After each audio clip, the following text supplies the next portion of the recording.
The U.S. has just announced that they will be sending, the U.S. government will be sending 1,500 more troops to Syria and Iraq.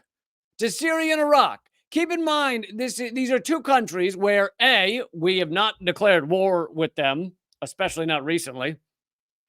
B, we're not even claiming that we're invading them, right? Iraq announced again that they were telling all U.S. troops to leave, and yet the U.S. is sending more troops there. This is the second or third time that the Iraqi government has tried to say the U.S. must leave, and we just say, no, and we're sending more in. But then Syria, clearly we are invading Syria because we've used the term own. We own a third of Syria. We have stolen a third of Syria. I did more coverage on that and exactly why just a couple of weeks ago. Now, it's been a long time that we've supposedly owned a third of Syria. It's been well over a year. Maybe it's been like 3 years or something. But and thank you, Mo99, for the $10 donation on Rumble. Truly appreciate those super chat donations. That's part of what keeps this show going.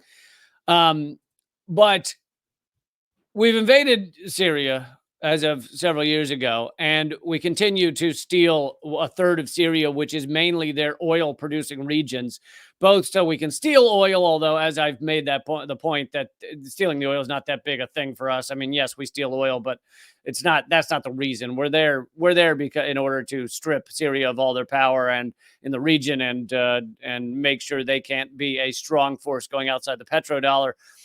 But anyway, to read from the article, the U.S. is set to send 1,500 soldiers to Syria and Iraq, ostensibly in order to join the fight against ISIS.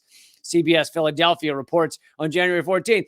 You notice we could just say, our government could just say, we're fighting ISIS, and they could just do whatever the hell they want. It's to stop ISIS. That's why we're bombing the moon. We're stopping ISIS, owning a third of Syria, being part of it. To combat ISIS and defending U.S. bases against resistance groups in the region. Within the latter half of 2023, the U.S. sent a wave of 2,500 soldiers to Syria and deployed over 900 soldiers to Iraq. So let's see, 2,500, 900. We got like close to 3,500. We're sending 1,500 to Iraq on two separate occasions. The deployment of these soldiers was to protect U.S. interests against Iran-affiliated forces. The other propaganda trick they're using here, which many of you may have caught, is to protect, quote unquote, U.S. interests. Now, if you're an average American and you just hear that and it just flown around the conversation, or you see people debating on CNN and they say, we're going to protect U.S. interests, your average American goes, great, that's a good idea. Let's protect U.S. interests. I like that idea. But if you actually analyze what that means, these are countries that most of them, if not all of them, do not want America there. So America is an invading force. America becomes an invading force, creates a base there, then says, we need to protect this base. We need to protect U.S. interests, which also sometimes means resources. All of it is a colonial invasion dynamic. We are an invading force in a country that doesn't want us there, even if the government in some cases, like we put a puppet government into Iraq and then that puppet government wanted us there for a while. Even if the government in some cases wanted American forces there, the people almost always don't. So you have all these people, this country, we're an invading force. We go in and then we say we're there to protect U.S. interests. The real reason is because the region, the U.S. control of the region is unraveling largely because of Israel's genocide against Gaza. That is getting many nations to decide to step up. There have been many attacks on U.S. bases. There have been attacks on U.S. quote-unquote interests, meaning the ships in the sea that were headed to Israel. The Houthis are attacking Israeli aligned or connected ships. And they're doing this to try and stop genocide. That's why they started doing it. And so now the U.S. is sending more troops to the region to be ready for these conflict situations that we and Israel have created. We created this situation by committing genocide, and now we're like, we got to send some troops. But we can't say that. We can't say we're sending troops to Syria to deal with the fact that Israel is committing genocide. We can't say that. So the U.S. government says, We're fighting ISIS. We got to go get the ISIS again. It's a bunch of ISIS stuff.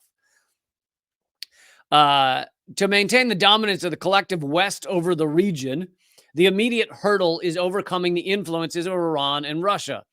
This is why the occupation of roughly a third of Syrian territory. Now, before I finish that, let me just say, when it says influences of Iran and Russia, in many cases, these are, yes, Russia does have influence in Syria, but guess what? Syria invited Russia in to help protect them against U.S. forces and forces trying to bring down their government. Now, you can talk about how Assad's a dick, or you can talk about how you don't like Russia.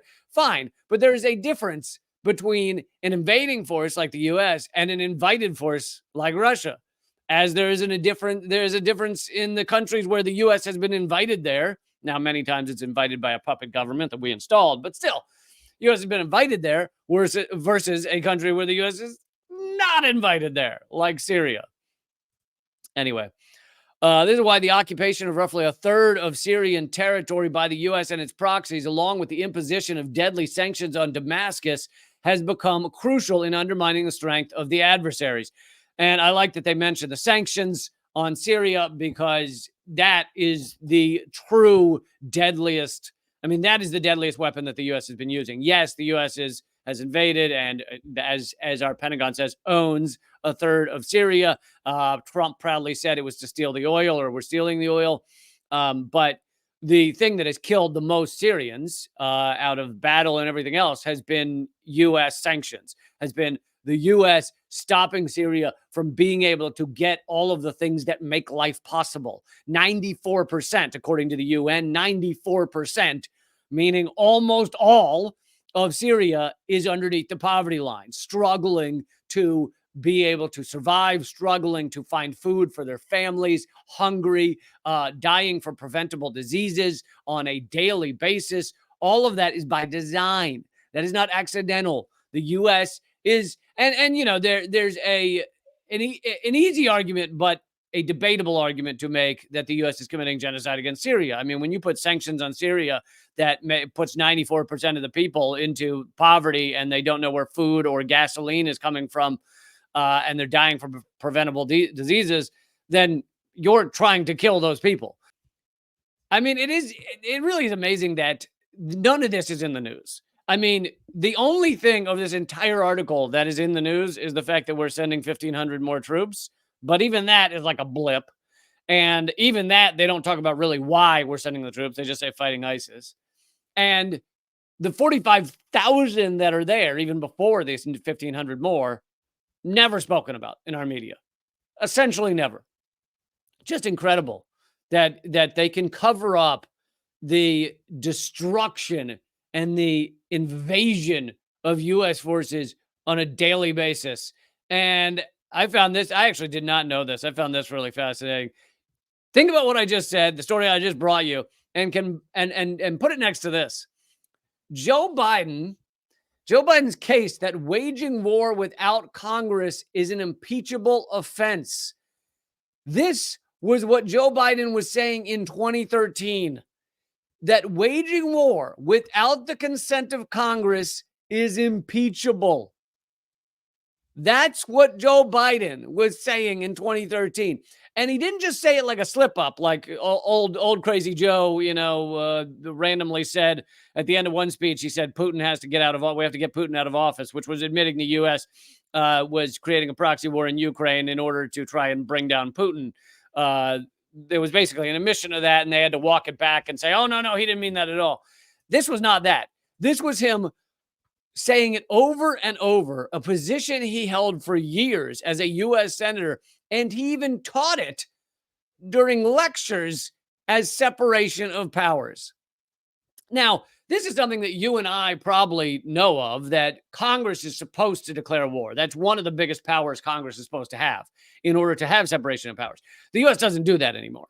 The president never asked Congress to declare war. We haven't declared war since, I think, Korea. And technically, we're still at war with North Korea. We haven't declared war since Korea.